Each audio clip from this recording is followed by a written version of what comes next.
Bueno, estamos en una nueva emisión de Uruguay es Noticia, junto a mi compañero y mi amigo Daniel Picciotano, en una semana bastante especial. Sí, es la semana en que en Uruguay están las elecciones internas de los partidos para elegir los candidatos que competirán en cada uno de los partidos políticos en octubre, el mismo día que acá son las elecciones, en octubre. Así es, un domingo que lo estaremos actualizando y que estaremos también informando para el próximo programa desde allá. Vamos a tomar un viajecito para ir a cubrir las elecciones. La verdad que es un placer para nosotros y además es algo que merece estar ahí, estar cerca, ir a votar. Lo importante es ir a votar. Además, ir a votar, ir a cumplir con el deber cívico y el derecho de estar allí emitiendo el voto. Todos sabemos que Uruguay todavía no tiene voto en el exterior. Se está tratando en este momento, esperemos que a la brevedad podamos contar con eso, sobre todo para las personas que no pueden movilizarse. Este año sabemos que está bastante bravo en movilizarse, sobre todo en el aspecto económico, y entonces eso facilitaría mucho, y es un derecho, aparte de una obligación para cada uno de los ciudadanos uruguayos.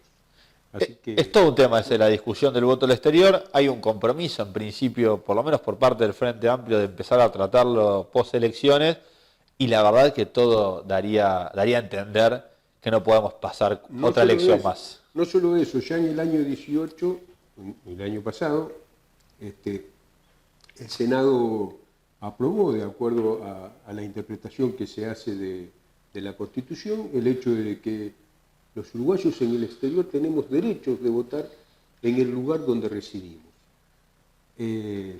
Para algunos es más fácil ir a Uruguay a votar, para otros no. Eso hace a la diferencia y discrimina desde el punto de vista económico o desde el punto de vista laboral o de distancias inclusive.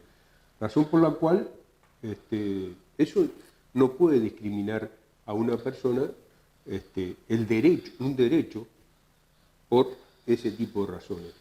Sí, nosotros de última estamos como más cerca para poder ir, pero la verdad que hay gente que está en Europa. Pero otros países no es tan sencillo, ¿no? No es tan sencillo. Ni tan económico. Y el volumen de uruguayos en el mundo es algo que amerita desde el Estado Nacional tomar una definición en función de eso y facilitar. Como bien decías tú antes, no puede ser que en pleno año 2019, de acuerdo a tu nivel económico en el exterior, puedas votar. No, porque en definitiva lo que termina pasando es que si tenés plata votás y es un voto calificado. Exactamente.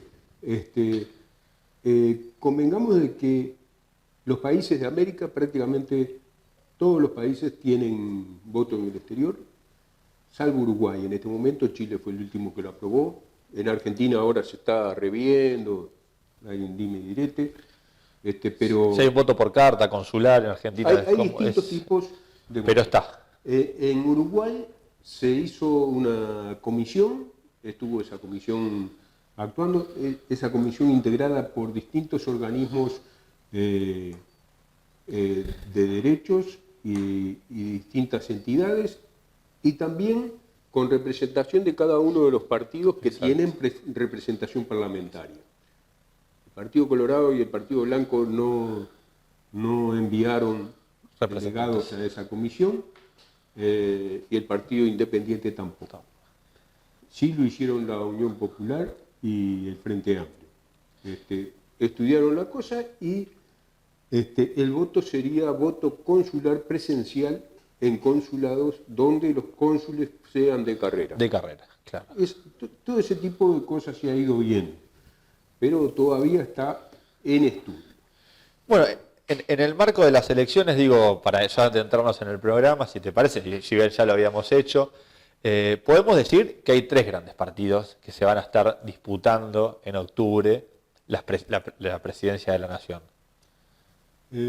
Hay más partidos, hay alrededor de 7 u 8 que presentan lista, pero en realidad, por la característica de cómo viene el proceso electoral a lo largo de la historia, serían tres grandes frentes, ¿no? El Frente Amplio, gobernante, que va por su cuarto periodo, el Partido Nacional y el Partido Colorado, un poco más atrás, que se está como reconstruyendo después de la crisis, ¿no? Convengamos que también el Partido de la Gente, la Unión Popular y el Partido Independiente O sea, son 6 partidos los que tienen representación parlamentaria. Exacto. ¿Sí? Sí. Bueno, es importante saber que todos los datos con respecto a las elecciones se pueden En la aplicación. pedir, Sí. se pueden solicitar y se pueden investigar en la aplicación de la Corte Electoral. Que mostramos en el primer programa, segundo programa. Sí, hay dos formas de entrar. Una es poniendo corteelectoral.gov.uy y la otra es directamente E de elección, Claro. E minúscula 2019.uy. Ajá. Ahí uno ingresa, tiene toda la información, inclusive se puede pedir la lista. Ah, mira qué bueno está eso. Eso no lo había visto. Pedir dónde se vota y también pedir la lista. Bueno, así que vamos a estar comentando estas cositas, vamos a comentar por supuesto el triunfo de Uruguay. Fua, qué momento, Tete, qué momento. La verdad no quería entrar y al fin y al cabo al delantero que durante mucho tiempo se le había cerrado el arco, en esta Copa América se le ha abierto como es el querido Cavani. Gran delantero, Cavani, gran delantero, un jugador de aquello. También vamos a tener una entrevista en el día de hoy. Tenemos la entrevista con la doctora Verónica García Valerón, una compatriota que trabaja en un lugar de la memoria aquí, en la calle Virrey Ceballos, y allí ella forma parte de una consultoría, una asesoría legal para todo lo que es migrantes. La verdad, Trabajo Con- interesante. Una entrevista muy buena que hizo Daniel, muy recomendable, así que eso también va a estar en el programa. Y por último, el querido Picadito de Noticias que nos Muy bien. caracteriza. Vamos a un Con corte eso arrancamos. y ya venimos y arrancamos con las elecciones 2019. Bueno, continuamos en el segundo bloque de Uruguay es Noticia y como lo prometido es deuda y no nos gusta deberle nada a nadie, por lo menos intentamos. Bueno, no empecemos. Por lo menos intentamos, vamos a charlar de las elecciones que se aproximan el próximo domingo, que son las internas abiertas. ¿Qué es una interna abierta, señor Pillotano? Bueno, son internas en que, aparte son simultáneas, como las cosas Casi, acá. casi que similares a las de acá. Sí, no son obligatorias. En Exacto. Uruguay no son obligatorias. Algún día, perdón que te interrumpa, pero podremos charlar eso de la obligatoriedad de un derecho, una contradicción, por lo menos a mi punto de vista, que nos va a llevar como mucho tiempo para discutirla. Hay una contradicción Sí, que yo veo. Hay todo un tema ese de la obligatoriedad, que argumentos a favor y en contra, bibliotecas a favor y en contra como siempre. Y bueno, Pero acá son obligatorias, las PASO no son obligatorias y las elecciones. Lo importante es que se definen los candidatos a... Hay dos cosas que se definen. Por un lado, los candidatos a presidente en cada uno de los partidos. Los distintos partidos tienen distintos candidatos, algunos no, como por ejemplo el Partido de la Gente tiene solamente a Novik. Exacto. El Partido Independiente tiene únicamente a Pablo Mieres, pero sí en el Partido Colorado, en el Blanco, en el Frente Amplio, ahí se dirime, hay varios precandidatos y entonces se dirime quién va a ser el candidato. Pero también cada uno de los partidos, así como los que no tienen varios precandidatos y otros que tienen, no tienen representación parlamentaria, también tienen que sacar por lo menos 500 votos para Exacto. poder presentarse en octubre. El piso. No son tan importantes, se puede Es decir, un pequeño piso que, pero tenés que participar. claro, que hace que se legalice, se formalice ese partido. ¿Qué es lo que se juega? Digo, es como una encuesta previa, ¿no? Podríamos decir que empieza a marcar la tendencia de lo que podría pasar Sí, a futuro. claramente sí. Yo pongo el ejemplo del primer gobierno de Tabaré, el primer triunfo de Tabaré, la primera elección y la anterior cuando pierde el Frente Amplio. Uno después de estas internas podía prever en la etapa anterior, no sabemos si se llega, decía el Frente Amplio, y con la que gana Tabaré se puede. Quedó la sensación de que podía. Lo que es lo que quiero decir, una vez que las internas están, queda como una sensación en la sociedad. Da cierto tipo En primer lugar, la movilización. Es como empieza el partido. Claro. Entonces la cosa comienza a moverse y comienza a presentarse los distintos proyectos en público. Inclusive, todos sabemos que el Frente Amplio tiene un proyecto común y 4 precandidatos. Esos precandidatos les dan los matices. Exacto. De cómo lo va a encarar a un mismo proyecto. No están así en los partidos blancos y colorados, donde los proyectos son proyectos distintos a veces. Son más individuales, podríamos decir, Claro, ¿no? no es el mismo proyecto, no es el de el doctor Lacalle Pou, que el de Larrañaga o Sartori. Que, Está bien, pero todos defienden un mismo interés, digo. Eso seguro. Sí, como interés final, pero presentan proyectos distintos. Y los matices son muchos más grandes, hasta algunas se generan contradicciones en las otras. ¿Por qué crees vos que el Frente Amplio ha logrado, vos que tenés algunos años más de experiencia que yo y que has vivido más elecciones en el recorrido, ¿por qué vos crees que el Frente Amplio ha logrado eso a lo largo de los casi 48, 29 años, la sistematización detrás de un programa, y el Partido Nacional y el Partido Colorado no? Mantiene esa individualidad a la hora de generar las propuestas. El partido Frente Amplio logró y es una agrupación de partidos que se unieron a través de un proyecto. Justamente eso hace que estén unidos, el proyecto. Entonces, necesariamente tienen que construirlo. Y es lo que se hace en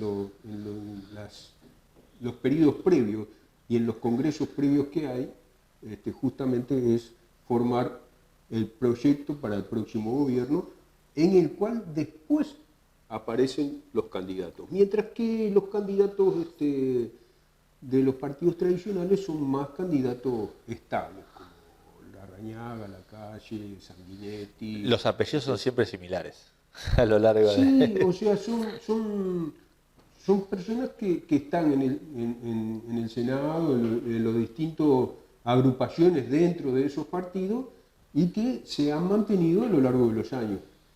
Y se va atrás de ellos. Pregunta. La novedad, el Sí. Partido Blanco, es Sartori. Ese no es Sartori. Ha revolucionado la política ese muchacho en Uruguay.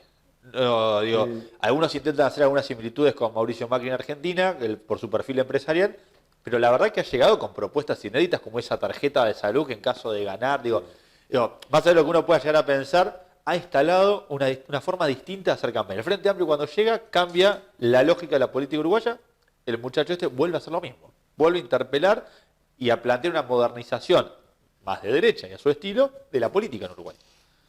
Uno puede estar más o menos de acuerdo en lo que digo, pero es distinto, ¿no? Claramente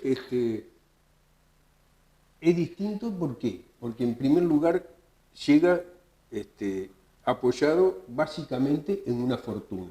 Sí.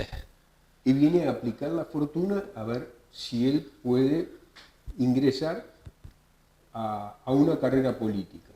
¿Qué es lo que decíamos recién con respecto a los votantes? Acá es con respecto a los postulantes. Claro. Se postula quien tiene plata. Bueno. ¿Qué es lo que pasa en otros países como en Estados Unidos, en Francia, etcétera? Si uno tiene un apoyo económico grande puede llegar a niveles... El dato es que interpeló el concepto de Lacalle Pou, del joven dirigente que se sumaba a la política en la elección pasada, lo corre también de ese eje, y el que queda muy relegado es Larrañaga. Queda bastante relegado en esa interna como un tipo ya de la historia del Partido Nacional. Ojo, que una cosa es lo que se dice en las encuestas y otra cosa son las realidades que después se ven en la interna. Claro. Que no siempre, porque las encuestas también tienen intereses de fondo. Intereses, tendencia, y si vos pones mucha plata, da vuelta a cualquier encuesta. Tenés resultado. Russo. Yo no quiero hablar mal en contra de las No, pero que le han venido errando. La verdad que las encuestadoras le han venido... En Uruguay más o menos se trabaja en forma bastante seria, pero con márgenes de error más o menos importantes de acuerdo a la empresa considerada. Pero en todos lados, en todo el mundo, uno sabe que las encuestas son algo que se puede llegar a leer de una forma o de Claro. otra, igual que los títulos de los diarios. Es una interpretación. ¿Qué pensás vos? La verdad a mí me interesa mucho. ¿Qué pone en juego el Frente Amplio en estas elecciones? Además del gobierno, además del poder real. ¿Qué pone en juego Bueno, después de tantos años? El Frente Amplio claramente está haciendo un recambio generacional, un recambio de sus dirigentes. Los 4 precandidatos son personas que algunos no estuvieron en la fundación del Frente Amplio. Carolina Cose creo que sí, pero los otros creo que no. Lo que sí seguro no estuvieron como rol protagonista dentro de la fundación del No, Frente no, Amplio. Eso claro. seguro, una cuestión de edad. Y tanto Vergara como Oscar Andrade son personas jóvenes, de 40 y algo de años. Así que eran muy chicos cuando se formó el Frente Amplio, si habían nacido. Y realmente es un cambio importante con respecto a los tradicionales dirigentes como son Tabaré, el Pepe Mujica y Astori, básicamente, ¿no? Que, bueno, no se presentan, por primera vez no se presenta ninguno de ellos, y es todo un desafío porque las encuestas dicen que van a salir así o así. Hay que ver en las internas cómo sale. ¿Cómo queda? Claro. Porque las internas, tanto en el Frente Amplio como en los otros partidos en que hay internas reales, la gente va a decir, me gusta más hacia acá o me gusta más hacia allá. La impronta de qué política le quiero dar a la cosa. ¿Y el Partido Colorado cómo lo ves? Un partido que no logra levantar cabeza después del último gran papelón, el último gobierno que han ejercido fue realmente muy criticado por todos los uruguayos. El Partido Colorado presenta básicamente 3 candidatos, de los cuales 2 son los que están disputando el liderazgo, ¿no? Sanguinetti, una persona añosa, que critica a otros partidos, no solo al Frente, sino a otros partidos porque no hay renovación. Y él se presenta con sus 85 años, que muestra toda una política conservadora, dura. De hecho, plantea volver a los orígenes del Partido Colorado, directamente. Plantea volver a la historia del Partido Colorado, una historia feudal, una cosa terrible. Y bueno, es mantener los privilegios de una determinada clase que económicamente se puede decir dominante. Claro.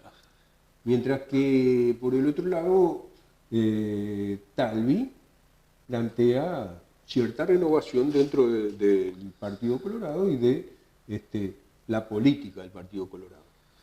Habrá que ver qué dicen sus huestes, ¿no? Y los blancos que están deseosos de poder ganar. Los blancos que, como bien decías vos, cayó Sartoría.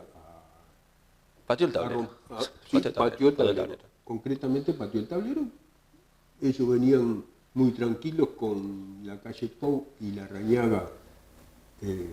Básicamente es lo que se había planteado antes y lo que se volvía a plantear ahora, que son 2 formas del Partido Nacional, las 2,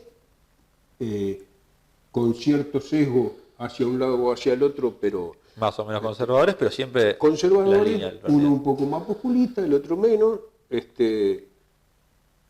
pero 2 líneas más o menos ya definidas. Y cayó Sartori con una suerte de promesa que realmente ha prometido de todo. Es increíble. Ha prometido hasta que los jubilados, la tarjeta esa famosa para que los jubilados puedan tener gratis los medicamentos a partir de marzo del 2020, que ya lo tienen. Pero aparte de un concepto, no desde el Estado te lo garantiza, sino yo te voy a depositar la plata para que en la tarjeta haya recursos para poder comprarlos. Es como un entrañado un poco medio raro, fue muy criticado, la realidad de la sociedad uruguaya en nuestro país lo ha criticado mucho. Aparte habla de la gratuidad de los medicamentos, cuando no solo los jubilados, las otras personas que se atienden en la salud pública también tienen gratis la medicación. Sí. Entonces, viene a prometer algo que ya está. Es como prometer que Cavani va a hacer un gol. Bueno, eso el Mundial pasado nos hubiese venido un poquito mejor, en este se aplica rápidamente. Yo para concluir me parece resaltar un poco lo que decíamos al principio de esta charla, que es la importancia de la participación. La importancia de los compatriotas que puedan viajar desde acá más allá de quien voten y los compatriotas que están allá que se acerquen, que voten, porque en definitiva es fortalecer la democracia, que me parece que es la tarea principal de estas primarias. Sí, realmente eso es muy importante, aparte... En una fecha histórica, en las vísperas del 27, una fecha histórica para todos nosotros los uruguayos. Sí, una fecha que es bastante dolorosa y triste. Una conmemoración difícil en el año 73. En ese momento gobernaba el Partido Colorado con Bordaberry a la cabeza y decidió disolver las cámaras. ¿No? Y continuó gobernando durante muchas décadas. Fue el golpe de Estado, a eso nos hacemos referencia. Y vino un periodo negro de la política uruguaya que costó muchos años salir de él. De colorado a negro pasamos. Bueno, vamos a, si te parece, tenemos la entrevista para pasar. Perfecto. Verónica García, la verdad, más que interesante, la puede presentar, es toda suya la entrevista. Sí, la doctora, bueno, ella lo comenta, es una propuesta interesante, desde un lugar de la memoria, allí se hace una asesoría y consultoría gratuita para todos los migrantes. Entonces fuimos hasta allí a conversar con ella. Vamos a la entrevista. Y aquí la presentamos. ¿Y cómo están trabajando y desde cuándo, no? Bueno, hace muy poco se abrió la asesoría, más o menos hace un mes, un par de semanas hicimos la presentación oficial de la asesoría para migrantes y violencia de género. Bueno, era una necesidad que planteaban desde el espacio, porque bueno, es un barrio donde está rodeado de muchos migrantes. Estamos en el barrio de Montserrat, ubicados en el espacio para la memoria Virrey Ceballos, que está ubicado en el barrio de Montserrat. Y bueno, estamos cerca de Once y de Barrio y de Constitución, que también bueno, es una zona con mucha afluencia de migrantes. Sí. Bien, ¿y cuáles son las complicaciones, los problemas que más ven? Sí, bueno, es lo que vemos, la mayor problemática que tenemos ahora son las expulsiones y el tema de las radicaciones. Hubo un cambio de paradigma en la política migratoria a partir del cambio de gobierno que ha asumido el macrismo. Ha modificado varias de la normativa que existía y que otorgaba derechos a los migrantes. Bueno, la ley de migraciones sancionada en 2003, que era una ley de avanzada en política migratoria a nivel regional, una ley de vanguardia. Esa ley fue modificada por un decreto en enero del 2017, en el cual modifica algunas partes de la ley, y una de las que modifica es, lo que más grave de todo esto es, las modificaciones generan que violen las garantías constitucionales de los ciudadanos, ¿sí? De los migrantes en particular. Bueno, esto por ende genera muchas más expulsiones. No es que en el gobierno anterior no había expulsiones, pero eran mínimas porque los criterios para expulsar no eran, o sea, los criterios eran evaluados y eran muy pocos los casos que realmente se llegaban finalmente a expulsar. ¿Por qué? Porque vos tenías la vía administrativa, se presentaban los recursos administrativos para solicitar que esa expulsión no se llevara a cabo, solicitando, por ejemplo, los criterios de reunificación familiar o arraigo. Y posteriormente tenías la vía judicial, que era la vía de revisión, que si no se lograba otorgar que denegaran desde migraciones la expulsión, se lograba a través de la vía judicial. Para que vean qué le pasó. Perdón, ¿Tienen aquí compatriotas uruguayos en la zona? Sí, bueno, yo soy una migrante, pero sí, hay varios compañeros. Bueno, tenemos un compañero que tiene una panadería acá cerca, está el compañero Sardela que vive acá. También. Sí, pero hay uruguayos. Pero que hayan tenido problema y necesidad de la consultoría. No me han llegado todavía casos puntuales de uruguayos, estoy pensando. No, bueno, me han llegado por el tema de las expulsiones y me han consultado. Porque bueno, como mencionaba esto, con este cambio, lo que se ha modificado es que toda persona a ver, ese criterio estaba en la ley, pero lo que marcaba era que cualquier persona con antecedentes penales no podía obtener su radicación. Por ende, en ese momento lo que hacían era notificarte de la posible expulsión. ¿Qué sucede? Con eso, cuando se presentaba esa situación, estaban estos recursos administrativos o judiciales para rever la situación. Y si la persona justificaba que tenía criterios tanto de reunificación familiar, que sería tengo familia, estoy instalado, tengo un trabajo, vivo hace muchos años acá, el juez tomaba esos criterios y denegaba la expulsión y bueno, la persona continuaba viviendo y finalmente le otorgaban la radicación. Claramente en los casos que no eran cuando eran delitos graves, ¿no? De narcotráfico o eran delitos más complejos, en esos casos claramente no cursaba esto. Pero ahora es para cualquier persona que esté imputada, que eso es lo que viola también las garantías, que cualquier persona migrante que en este momento, ya sea con DNI o sin DNI, porque también pueden revocar los que tienen DNI, por ejemplo, los vendedores ambulantes son los que están más expuestos, por eso la comunidad senegalesa y algunas otras comunidades, ya sea por las características físicas, porque en general la policía los detiene por su color de piel. Bueno, la comunidad senegalesa es muy atacada y vimos los casos de violencia institucional que han sido visibilizados en varios medios de comunicación y medios.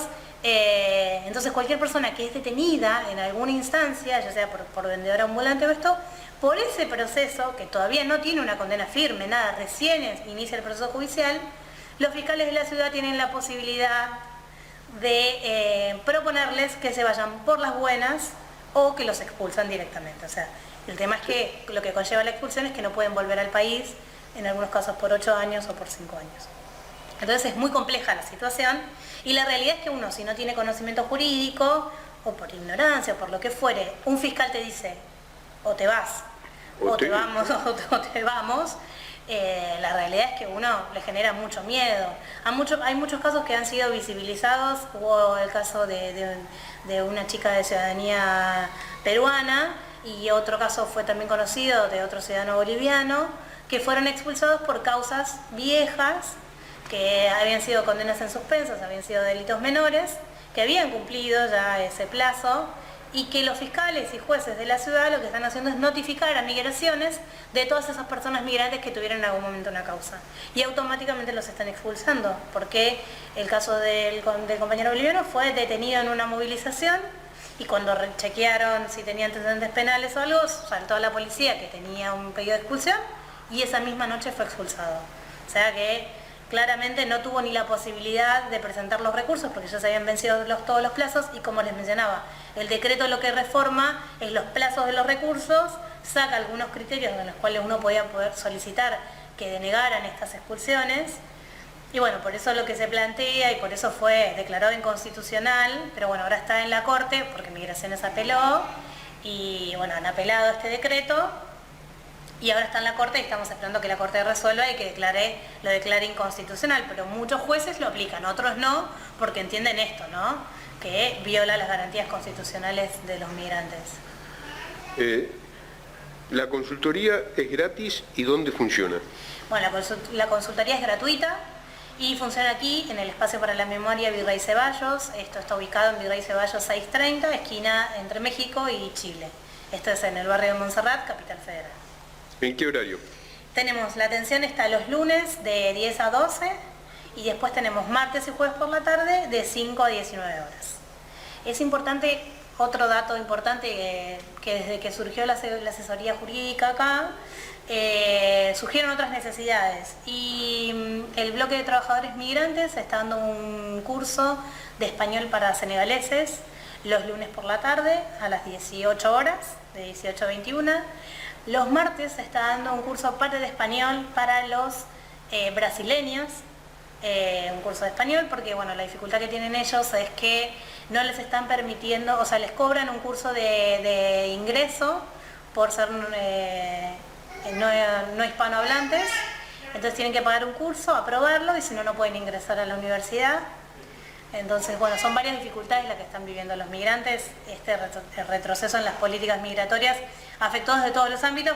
En el educativo es esto, en varias universidades se están cobrando cursos impagables, claramente restringiendo el acceso a la educación, que la ley de migraciones lo prevé y que equipara en igualdad de acceso a tanto los ciudadanos argentinos como ciudadanos de cualquier nacionalidad. O sea, la ley de migraciones lo que busca es equiparar los derechos, y entonces tenemos los mismos derechos para la salud, la educación, el trabajo, y bueno, estos claramente son retrocesos que tenemos que ir modificando. Así que es importante también esto, que se está acompañando no solo con la asesoría, sino también con estos cursos que también, bueno, son otras herramientas que se brindan desde el espacio para acompañar esta situación a los migrantes. Muchísimas gracias. No, por favor. Bueno, impresionante la entrevista que le ha hecho, debo felicitarlo. La verdad que, a ver, asesorar a migrantes, derechos, la verdad que ha transcurrido todo lo que nos pasa a los que estamos de este lado. Es una cosa importante, aparte, en una gran ciudad como es Buenos Aires, tener un palenque donde rascarse para un migrante es muy, muy importante, ¿no? La verdad que sí. Así que... Nada, la verdad que realmente ahí justo me mandaron un mensajito mientras estábamos con la entrevista. Felicitaciones, muy interesante. Gracias, Sandra, por el mensajito.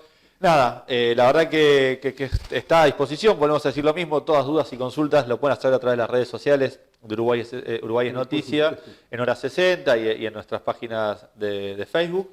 Pero bueno, avanzamos, si te parece, Dani, un poquito más en esto y llegamos al picadito de noticias, donde vamos a arrancar por el final esta vez. Vamos a arrancar por el final y a ver esa imagen, a ver que empieza a circular, porque fue la gran noticia, mirá qué es eso, hermoso. Hermoso, grítelo. A ver cómo es. Y grítelo que fue... ahí está, no, impresionante. Qué cabezazo, por Dios. Venía difícil el partido, Dani. Sí. Venía cerrado. Un partido interesante, bien jugado. No quería entrar. Pero aparte con muchas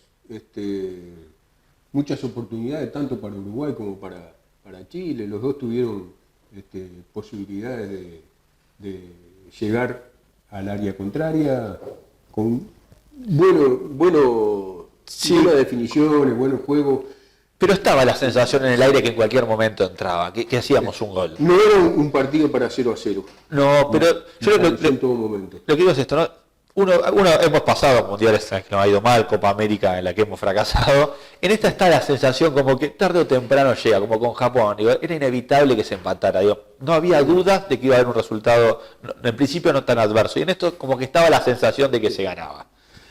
Sí, y realmente lindo cabezazo el de hermoso. Estamos muy contentos. La verdad, bueno. Ahora Perú. Nos toca Perú el fin de semana. Vamos a estar haciendo alguna cosita porque vamos a estar allá. El sábado Perú.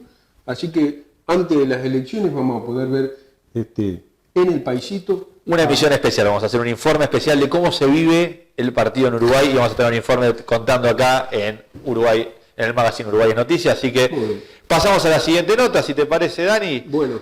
Nuevas cámaras de monitoreo de tránsito de la Intendencia. 6 cámaras de seguridad se suman al circuito cerrado de televisión de la Intendencia, aunque aún no están aplicando multas. Sí, son las cosas necesarias y que se van haciendo con respecto a lo que es seguridad en las distintas ciudades, ¿no? Y se van actualizando y es importante de ir incorporando esa tecnología que hace más seguras las cosas, ¿no?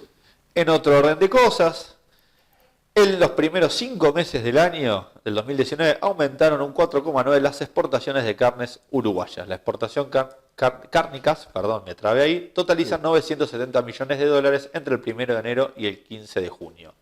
Sí, aparte se ha podido diversificar un poquito el comercio, lo cual es bueno para Uruguay. Sí, y además teniendo en cuenta que porque hubo, yo me acuerdo en Argentina una discusión, ¿te acordás de qué fue? En el 2009, donde se hablaba de la exportación y los cortes para Argentina. Sí. Bueno, en Uruguay eso está bastante hegemonizado, todos pueden disfrutar de buena carne sin que afecte la exportación de carne de vacuna, algo que estaremos comiendo el fin de semana, Sí, seguramente. Uruguay, un dato importante es que Uruguay es prácticamente el único país en el mundo en que tiene todo el ganado bovino perfectamente controlado con un chip en cada oreja, y realmente en esa forma se puede garantizar la exportación que se hace desde Uruguay. En otro orden de cosas, renunció el director de cárceles tras la fuga del mafioso Moravito y otros 3 reclusos. El director del Instituto Nacional de Rehabilitación, Alberto Gade, renunció este martes a su cargo luego de que se fugaran de la cárcel estos 3 presos. Nada, me parece una buena medida, necesaria y justa. Son las cosas que ocurren. Con respecto a las cárceles, Sí. Uruguay está avanzando rápidamente en evitar el hacinamiento de las cárceles. Y se calcula que ya en el año 2020, o sea, el año que viene, el hacinamiento no va a existir.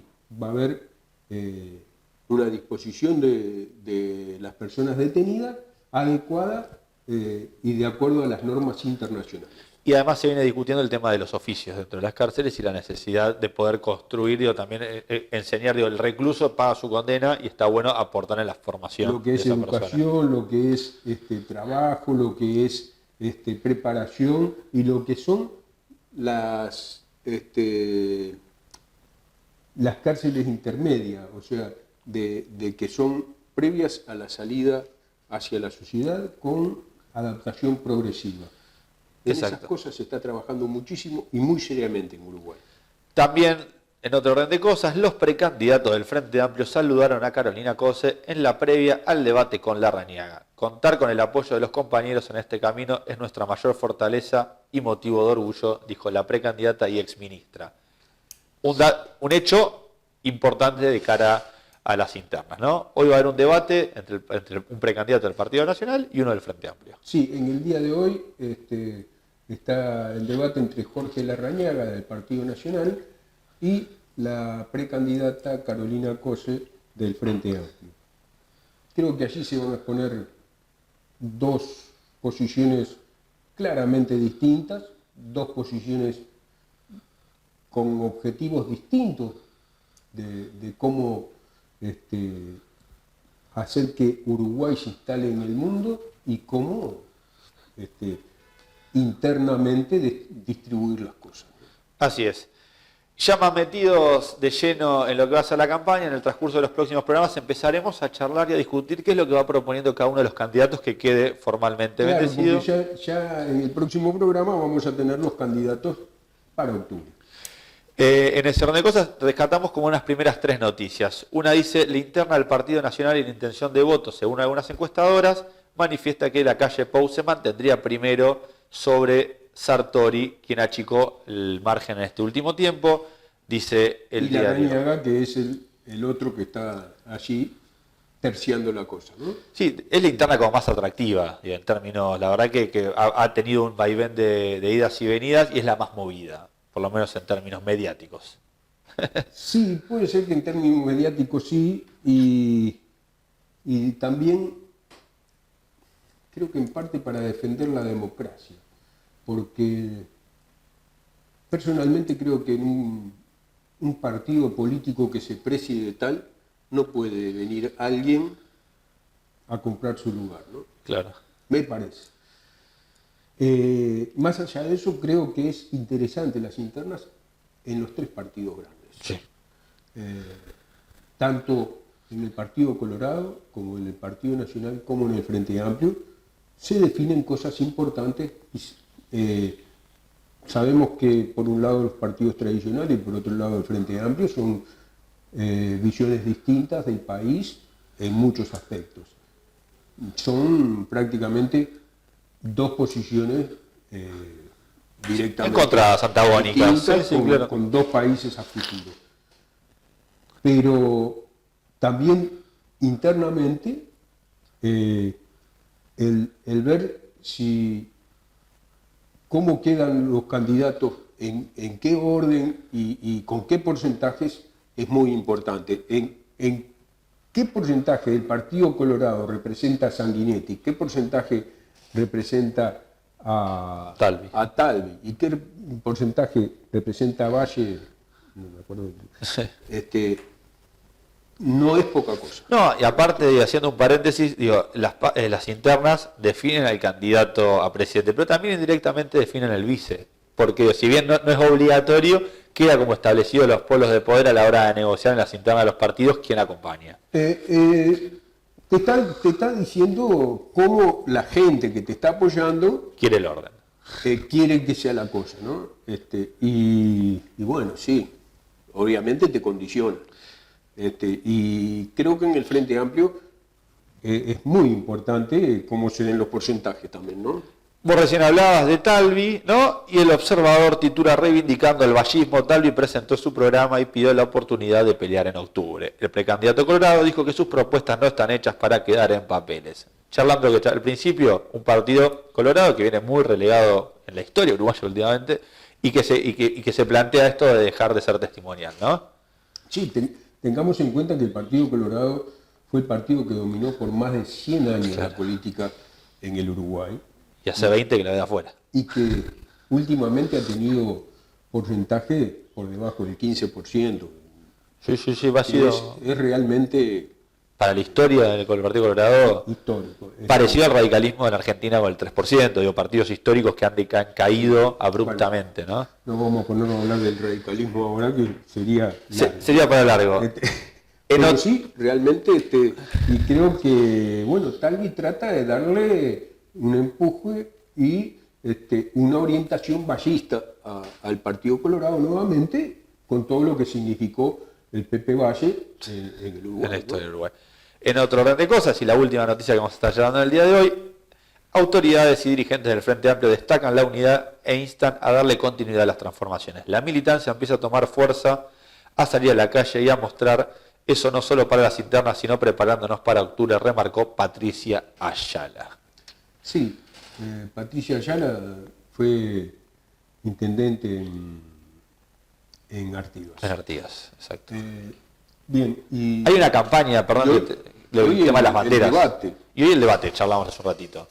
El debate que es a las 21 horas por Canal 4. Por Canal 4, nosotros desde el Facebook de Uruguay en Noticias vamos a estar poniendo el link para aquellos que lo puedan seguir por las redes sociales, así que lo vamos a compartir desde ahí para que todo aquel uruguayo que vive en este país pueda también ingresar. Bueno, más o menos, esto ha sido el panorama de noticias de Uruguay, Daniel. Muy bien. ¿Será la semana que viene? Gracias a todos. Martes. Con especiales desde allá, elecciones, Partido Uruguay. El programa que viene va a ser un programón. Sí, esperemos que después de haber tenido otro lindo partido de Uruguay, ese que vamos a poder vivir allá el sábado en el paísito. Vamos arriba. Muchas gracias. Hasta luego.